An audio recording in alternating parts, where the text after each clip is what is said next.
Hey there, Sylvia. How's everybody doing?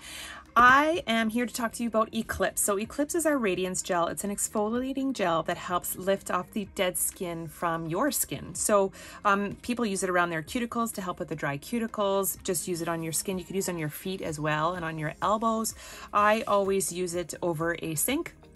I'm just doing it over a white piece of paper here, so you'll actually see what comes off of my skin here. So you use it on dry hands.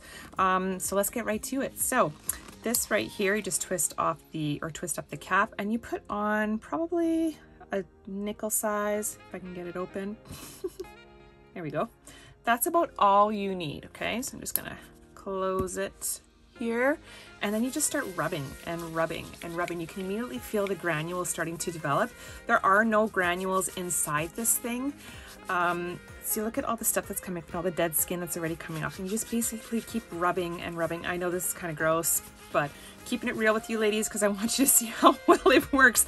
This white piece of paper was white before, and now it's just taking lifting up all the dirt and the skin, the dead skin off of my hands.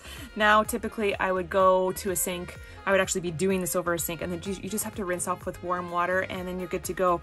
So this is just, it's kind of embarrassing. So what other people actually do is you can put a little bit on your cuticles as well, if you have some dry cuticles, and rub that in, and just get right into there and just rub and rub and rub, because this moisturizes at the same time here.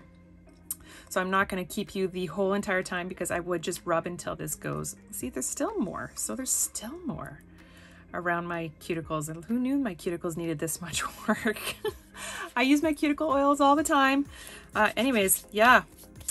Radiance gel. Amazing.